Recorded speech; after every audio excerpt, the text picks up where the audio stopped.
जय मसीह की भाइयों बहनों, आप सब कैसे हैं? हम उम्मीद करते हैं कि परमेश्वर के अनुग्रह से बहुत अच्छे होंगे। इस वीडियो का विषय है आध्यात्मिक युद्ध में जीवन व्यतीत।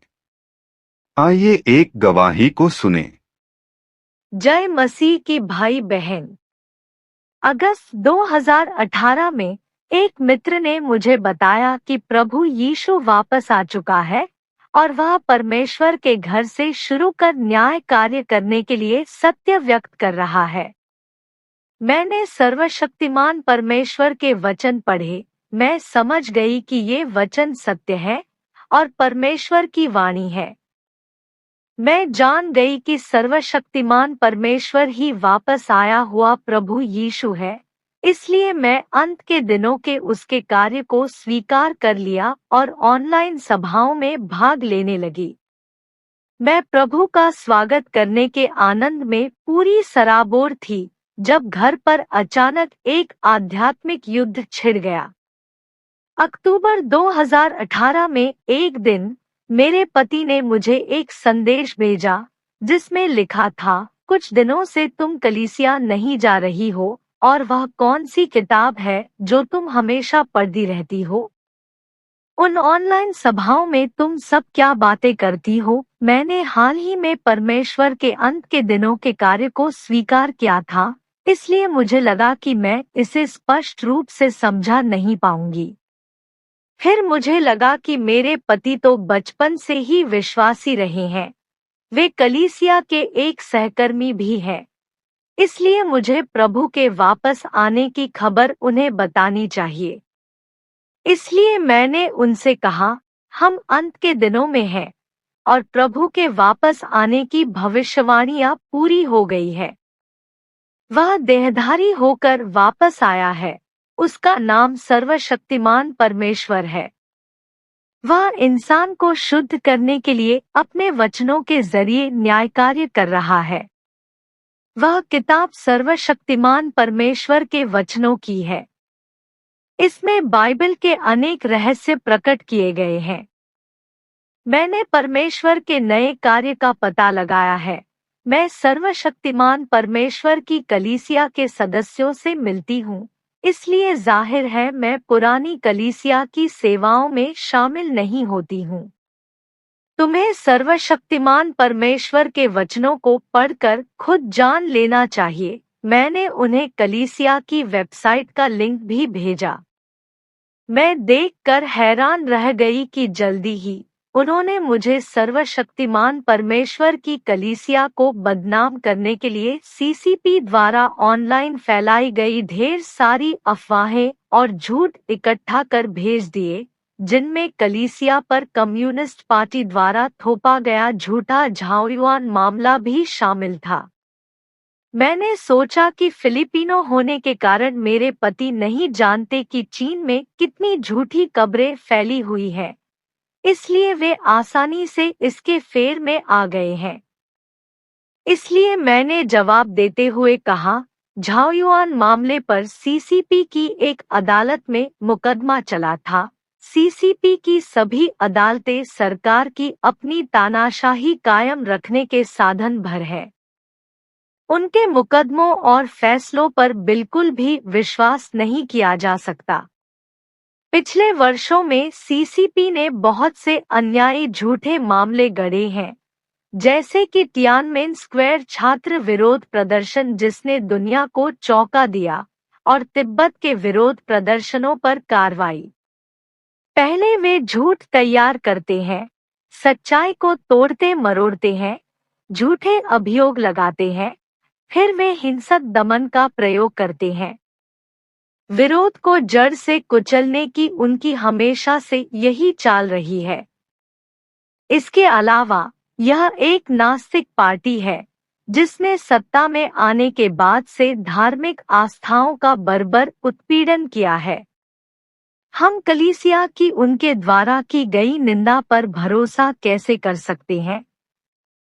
दरअसल पश्चिमी अध्येताओं ने स्वतंत्र जांच पड़ताल करके उनके झूठ का पर्दाफाश किया है। इसके बाद मैंने उन्हें इतालवी धार्मिक अध्येता प्रोफेसर मसीमो इंट्रोवियन द्वारा एक सभा में दिए गए भाषण का वीडियो भेजा। मैंने उनसे कहा, वीडियो देखने के बाद आप सच्चाई को समझ पाएंगे। अदालत में एक झाओयुआन आरोपी ने कहा, सर्वशक्तिमान परमेश्वर की कलीसिया से मेरा कभी संपर्क नहीं रहा। उन्होंने खुद कहा कि वे कलीसिया के साथ नहीं है। कलीसिया भी उन्हें अपना नहीं मानता। साफ है कि सर्वशक्तिमान परमेश्वर की कलीसिया से उनका कोई संबंध नहीं है, लेकिन अदालत ने उनसे जबरदस्ती संबंध होने की बात कहलवाई। उन्होंने जानबूझकर सच्चाई को तोड़मरोड़ कर कलीसिया को बदनाम करने के लिए एक मामला गढ़ डाला। इससे पता चलता है कि झाओयुआन मामला सीसीपी द्वारा ईसाइयों को उत्पीड़ित करने के बहाने के रूप में गढ़ा गया था। धार्मिक आस्थाओं पर कार्रवाई करने की यह उनकी हमेशा की चाल है, लेकिन मेरे पति सीसीपी के झूठ से पूरी तरह आश्वस्त थे और मेरी बात बिल्कुल नहीं सुनना चाहते थे। इसके बाद वे मेरी आस्था के आड़े आने की कोशिश करने लगे। उन्होंने घर में 6 सुरक्षा कैमरे लगवा दिए ताकि वे मेरे हर कदम की निगरानी कर सकें। एक शाम उन्होंने मुझे एक कैमरे में एक सभा में भाग लेते देख लिया। वे चिल्लाते हुए कमरे में दाखिल हो गए, पूछने लगे कि मैं अभी भी क्यों इन सभाओं में भाग ले रही हूँ। मैंने कहा, यह अमेरिका है, आस्था की आजादी वाला देश। इसे कानून का संरक्षण मिला हुआ है। मेरा अपनी आस्था का पालन करना उचित ही है। आप मेरा रास्ता क्यों रोकना चाहते हैं? सर्वशक्तिमान परमेश्वर का अंत के दिनों का सुसमाचार कई पश्चिमी देशों में फैल चुका है। एरिज़ोना के मिस्टर और मिसेस श्मिट, टीना और चार्ली जैसे लोगों से सर्वशक्तिमान परमेश्वर के अंत के दिनों के कार्य को स्वीकार करने के अनुभवों के बारे में भेंटवार्ता की गई है। Canada, Cuba, Japan, France, Russia, Thailand और बहुत से देशों से गवाहियां मिली है। प्रभु के वापस आने को लालायित दुनिया भर के लोग सर्वशक्तिमान परमेश्वर के सामने आकर उसके कार्य को स्वीकार कर चुके हैं। नास्तिक सीसीपी सरकार के झूठ को आंख मूंद कर मान लेने के बजाय आप भी क्यों नहीं समझते कि उसका कार्य क्या हासिल कर सकता है और क्या यह परमेश्वर की वाणी है? उन्होंने मेरी बात नहीं सुनी। वे मेरा फोन छीनने को आ गए। उन्हें रोकने की कोशिश में मैंने उनकी बाह को चोट पहुंचा दी। यह देखकर मुझे दहशत हुई कि इसे बहाना बनाकर उन्होंने पुलिस से मेरी शिकायत कर दी। फिर ठंडी मुस्कान के साथ वे बोले, तुम्हारे अपने परमेश्वर हैं न? तो फिर उन्हें मदद के लिए पुकार लो। किसी भी पल पुलिस यहाँ पहुँच जाएगी। देखते हैं आज तुम्हें कौन बचाता है। मैं आग बबूला थी, थोड़ा डर भी गई थी। मुझे डर था कि चीन के बहुतेरे भाई बहनों की तरह पुलिस मुझे भी ले जाएगी। फिर मैंने परमेश्वर के इन वचनों को याद किया, मनुष्य का हृदय और आत्मा परमेश्वर के हाथ में है। उसके जीवन की हर चीज परमेश्वर की दृष्टि में रहती है। चाहे तुम यह मानो या न मानो, कोई भी और सभी चीजें, चाहे जीवित हो या मृत, परमेश्वर के विचारों के अनुसार ही जगह बदलेंगी, परिवर्तित, नवीनीकृत और गायब होंगी। परमेश्वर सभी चीजों को इसी तरीके से संचालित करता है। वचन देह में प्रकट होता है में परमेश्वर मनुष्य के जीवन का स्रोत है। सब कुछ परमेश्वर के हाथ में है, हर चीज पर उसका ही राज है। उस दिन पुलिस मुझे ले जाती या नहीं, यह पूरी तरह परमेश्वर के ही हाथ में था। अगर परमेश्वर ने ऐसा होने दिया, तो इसमें उसकी इच्छा शामिल है। मैं उसके सामने समर्पण करूंगी। प्रार्थना करने के बाद मैं उतनी भयभीत नहीं हुई। 5 मिनट बाद पुलिस आ गई। हालात समझ लेने के बाद उन्होंने मेरे प्रति थोड़ी उदारता दिखाई। अफसरों में से एक श्वेत व्यक्ति ने कहा कि उसने चीन में वक्त गुजारा है और वह चीनी सरकार द्वारा धार्मिक आस्थाओं के उत्पीड़न के बारे में जानता है। हमारे वार्तालाप के बाद उस अफसर ने मेरे पति को यह कहकर चेतावनी दी, अमेरिका में धर्म की आजादी है।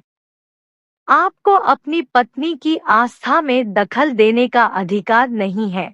तब मेरे पति ने कहा, वह आस्था रख सकती है, लेकिन घर पर ऑनलाइन सभाओं में शामिल नहीं हो सकती। फिर अफसर ने उन्हें दोबारा चेतावनी दी, ये आपकी पत्नी है, इस घर की एक सदस्य। उन्हें घर पर रहकर सभाओं में शामिल होने का अधिकार है। इस काम को कानून का संरक्षण प्राप्त है। आप उन्हें घर पर सभाओं में भाग लेने से नहीं रोक सकते। ऐसा करना अमेरिकी कानून का उल्लंघन होगा। पुलिस के जाने के बाद मैं घटनाक्रम के बारे में सोचकर यकीन नहीं कर पाई। हमने इतने वर्षों में बहुत कुछ साथ साथ झेला, लेकिन उन्होंने सर्वशक्तिमान परमेश्वर में मेरी आस्था का बहाना लेकर पुलिस से मेरी शिकायत कर दी। वे पति जिन्हें मैं जानती थी, कहाँ गायब हो गए? इनमें तो कोई इंसानियत ही नहीं है। मुझे यह भी पता था कि मेरे इन कष्टों से गुजरने के बावजूद परमेश्वर मेरी रक्षा करते हुए मेरे साथ खड़ा था। मैंने परमेश्वर का आभार माना, उसका अनुसरण करने का मेरा संकल्प और मजबूत हो गया। मैंने अपनी आस्था पर कायम रहने की ठान ली थी, इसलिए मेरे पति ने हमारे सभी साझा बैंक कार्ड, कार की चाबी, हमारी दुकान की चाबी और मेरे पास पड़े नकद को अपने कब्जे में कर लिया।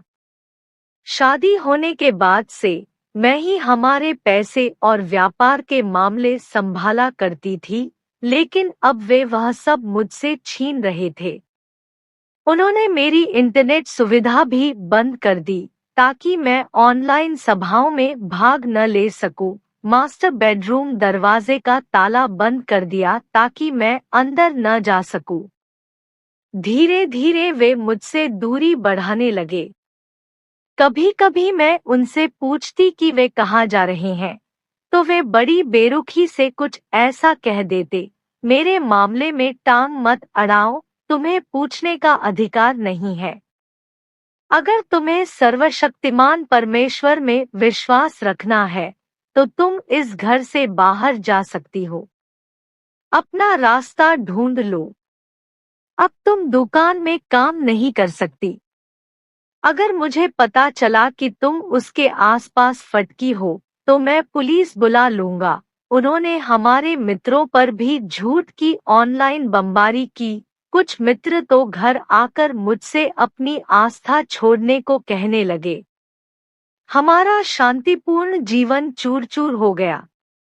उस वक्त मैंने साथ बिताए अपने जीवन के बारे में सोचा, कैसे मैंने अपने पति के साथ व्यापार में शामिल होने के लिए अपना कैरियर छोड़ दिया, जिससे हम शहर में अपनी दुकान खोल पाए।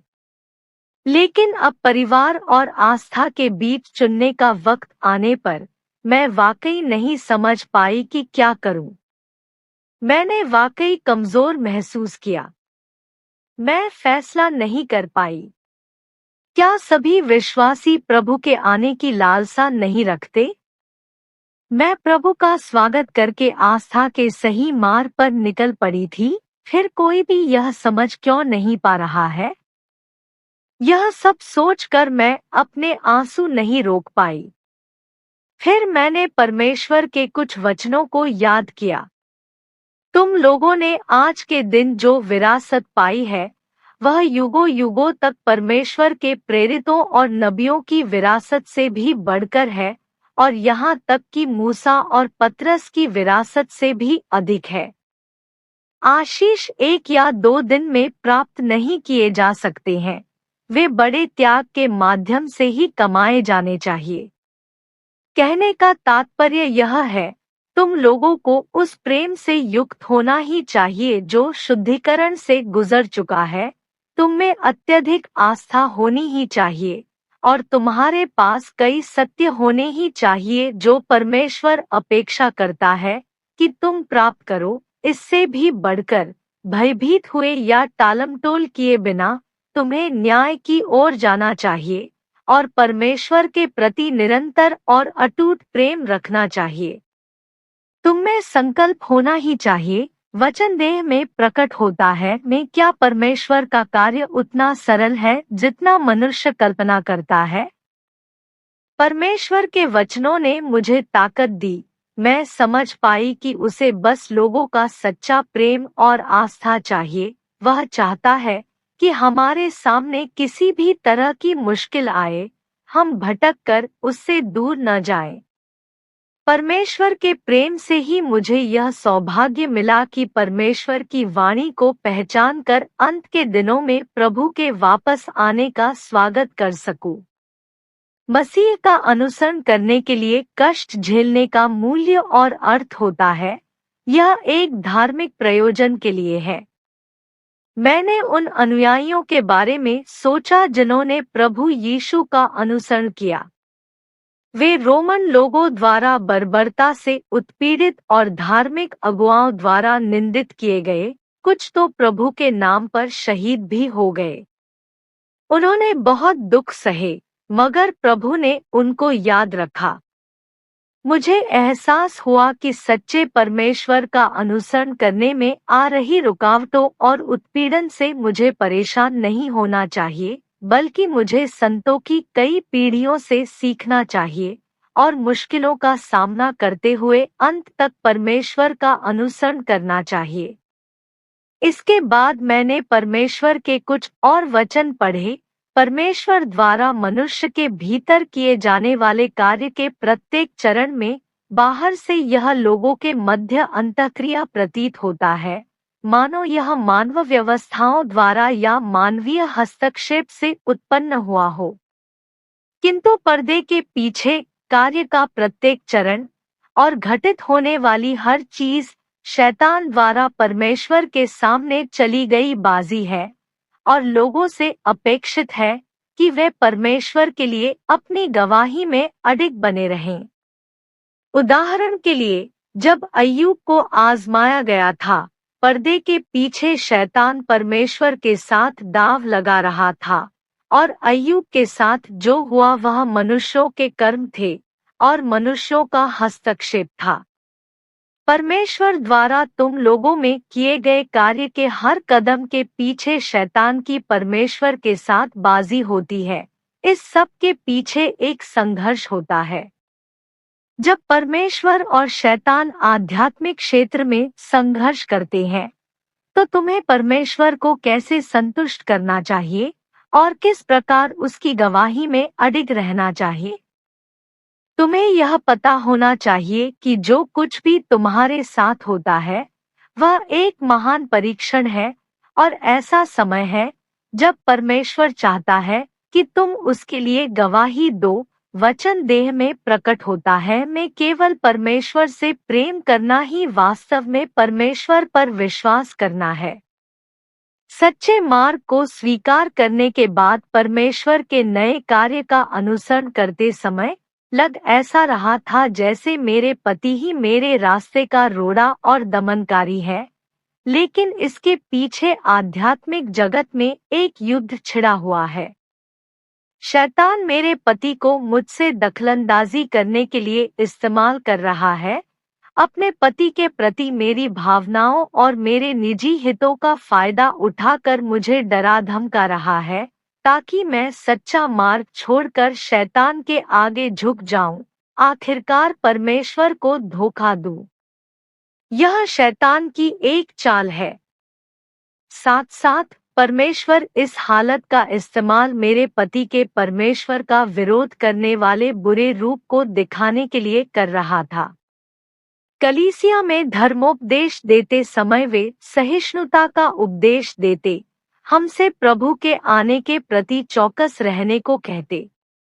लेकिन प्रभु के वापस आने के कार्य का पता चलने पर उन्होंने उस पर जरा भी गौर नहीं किया, यहाँ तक कि मुझसे एक दुश्मन की तरह पेश आए।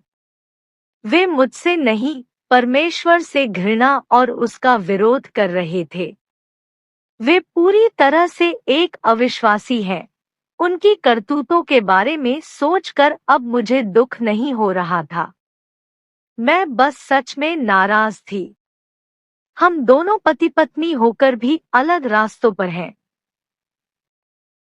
मुझे पता था कि मैं अब उनके काबू में नहीं आ सकती थी। वे जितना दमन करते, मैं परमेश्वर का उतना ही अनुसरण कर उसकी गवाही देना और शैतान को शर्मिंदा करना चाहती। मैं न केवल खुद परमेश्वर का अनुसरण करना चाहती, बल्कि सत्य से प्रेम करने वाले अनेक सच्चे विश्वासियों के साथ परमेश्वर के अंत के दिनों का सुसमाचार साझा करना चाहती। इस विचार ने मुझे इस कष्ट से उबरने की ताकत दी। जल्दी ही मुझे घर के पास वाले बाजार में एक नया काम मिल गया, इसलिए मैं वहां काम करते हुए सुसमाचार साझा करने लगी।